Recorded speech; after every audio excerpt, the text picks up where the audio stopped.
अस्सलाम वालेकुम। सुपरनैचुरल एक नए सच के दोस्तों, अल्लाह ताला की तख्लीक करदा कायनात में बहुत सारी चीज़ें हैरत अंगेज, नाकाबिले यकीन और सुपरनैचुरल। ऐसे कई वाक़यात हैं जिनकी तौजीह तो मुमकिन नहीं, मगर सबूत उनकी फेवर में उनको मानने पर मजबूर है। ऐसा ही एक वाक़या मैं आज आपको सुनाने जा रहा हूँ।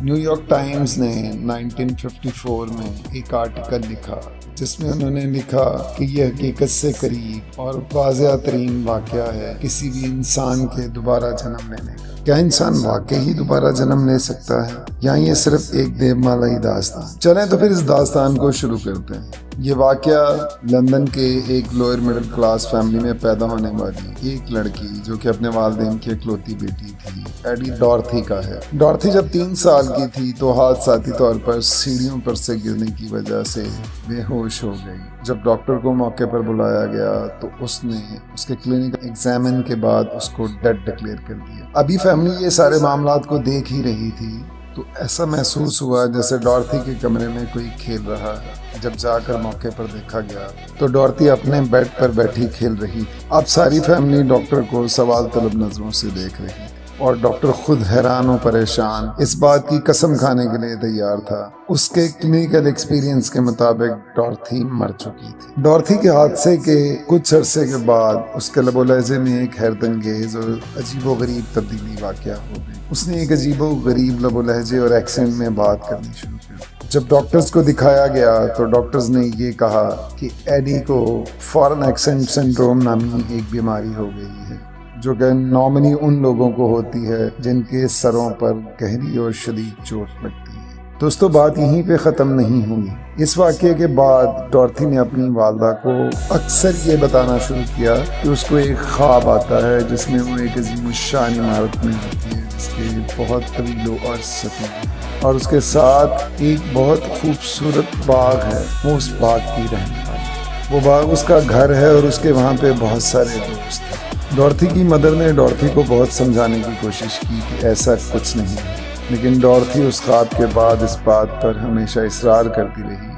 कि वो ख्वाब में देखने वाली जगह उसका घर है, ये उसका घर नहीं। 7 साल की उम्र में डॉर्थी को जब ब्रिटिश म्यूजियम लेके जाया गया तो वहाँ पे एशियंट इजिप्शियन डिपार्टमेंट में जाने के बाद डॉर्थी ने जब उन ममीज को और बिल्डिंग्स को देखा तो उसने इंतहाई पुरजोश तरीके से ये चिल्लाना शुरू कर दिया कि मैं इन सब को जानती हूँ, ये मेरे लोग हैं। उसको बहुत मुश्किल से वहाँ से वापस लाया गया, उसे बहुत समझाया गया। 10 साल की उम्र तक जब डॉर्थी ने अच्छी तरह इंग्लिश लिखनी और पढ़नी सीख ली थी तो डॉर्थी ने एक किताब में सेठी द फर्स्ट फ़ारो के टेम्पल की तस्वीर देखी और फ़ारो द फर्स्ट की तस्वीर भी देखी।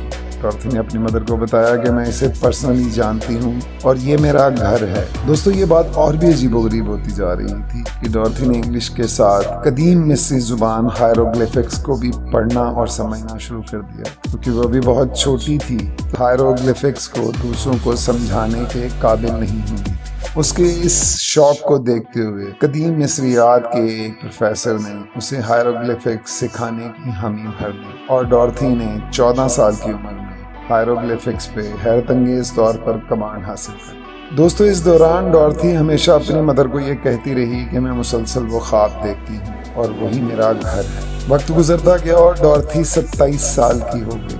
27 साल की एज में डॉर्थी की मुलाकात एक इजिप्शियन मेल से हुई और दोनों को पहली ही नज़र में एक दूसरे से मोहब्बत हो गई और उसके बाद उन्होंने शादी की। शादी के फौरन बाद डॉर्थी मिस्र के लिए रवाना हो गई और जिस दिन डॉर्थी ने मिस्र की ज़मीन पे कदम रखा तो उसने ज़मीन को चूमते हुए कहा कि मैं घर वापस आ गई। दोस्तों, ये इंतहाई हैरतअंगेज बात है कि शादी के पहले ही साल डॉर्थी रात को उठ के एक अजीबोगरीब ट्रांस की कैफियत में कॉपी और पेंसिल पर हायरोग्लिफिक्स लिखना शुरू कर देती। जब उसका हस्बैंड उसे आवाज़ें देता या मुतवज्जा करने की कोशिश करता तो वो कतन उसकी बात ना सुनती और उन हायरोग्लिफिक्स को मुसलसल लिखती रहती। जब डॉर्थी से पूछा गया कि ये क्या है तो डॉर्थी ने एक्सप्लेन किया कि उसके पास एक पुरस्कार आइडेंटिटी आती है, एक वजूद आता है जिसका नाम हौरा है। वो उसको उसकी पुरानी ज़िंदगी के बारे में सारी तफसीलात बयान करता है जो कि वो लिख लेती है। जब पूछा गया कि ये हौरा कौन है तो डॉर्थी ने बताया कि ये सेठी द फ़ारो फर्स्ट की रूह है जो कि मुझे मेरी पुरानी जिंदगी के बारे में बताती है। जब उससे पूछा गया कि तुम्हारी पुरानी जिंदगी के बारे में क्या बताती है, तो डॉर्थी एडी ने एक हैरतअंगेज बात बताई कि हौरा ने उसे इस बात का इल्म दिया है कि पुरानी जिंदगी में वो उसके मंदिर में प्रीस्ट थी, पुजारन थी। उसका वालिद एक मामूली सिपाही था फैरदा फर्स्ट की फौज में, और उसकी मदर सब्जी बेचा करती थी। उसकी मदर के इंतकाल के बाद उसके फादर ने वसाइल की कमी की वजह से उसको टेंपल के हवाले कर दिया। टेंपल ने 12 साल की उम्र में उसको 2 ऑप्शंस दी, एक या तो वो सारी जिंदगी के लिए टेंपल की खिदमत करे या अपनी जिंदगी अपने तौर पर गुजारे। डॉर्थी के बयान के मुताबिक उसने अपनी पुरानी जिंदगी में मंदिर में पुजारन बनने की तरजीह दी, और वहीं पर उसकी मुलाकात सेठी द फर्स्ट फैरो के साथ हुई, और वहीं पर वो दोनों मोहब्बत में मुब्तला हो गए, और उस मोहब्बत के नतीजे में वो उस पुरानी जिंदगी में प्रेग्नेंट हो गई और फैरदा फर्स्ट के बच्चे की मां बनने वाली। जब ये बात हाई प्रीस्ट के इल्म में आई तो उसने उसे सजा देने का फैसला किया और उसे बताया कि इस बदनामी की वजह से और इस मामले की वजह से फैरदा फर्स्ट की रिस्पेक्ट को भी बहुत डैमेज होगा। उसने अपने महबूब की इज्जत बचाने के लिए अपनी पुरानी जिंदगी में खुदकुशी कर दी, और अब उसने इस जिंदगी में दोबारा जन्म लिया। दोस्तों, ये बात अपनी जिंदगी और मामलात को बयान करते हुए चलती रही। डॉर्थी के घर एक बेटा हुआ जिसका नाम उसने सेठी द फर्स्ट के नाम पे सेठी रखा, और मिस्र में डॉर्थी को ओम सेठी के नाम से भी जाना। शादी के पहले साल होने वाली उन तमाम हरकत की वजह से जिसमें डॉर्थी ट्रांस की कैफियत में रहती, उसके हस्बैंड ने परेशान होकर उससे अलहदगी का फैसला कर लिया। हस्बैंड से अलहदगी के बाद डॉर्थी ने इजिप्शियन एंटीक्विटी में जॉब कर ली, और उसकी तरफ बहुत सारी खिदमात हैं जिसको आज भी इजिप्शियन एंटीक्विटी बहुत सराहती है। वहाँ पे काम करने वाले लोगों ने कई दहाइयों को झूठा साबित करने की कोशिश की। 3 इयर्स की एज की थी जब उसे पहली दफ़ा सेठी द फर्स्ट के डोम जाने का इत्तफाक हुआ। वो जैसे ही वहाँ पे पहुंची उसने एक जगह पे अपना ऑफिस बना लिया और दिन रात वहाँ पे काम करना शुरू किया।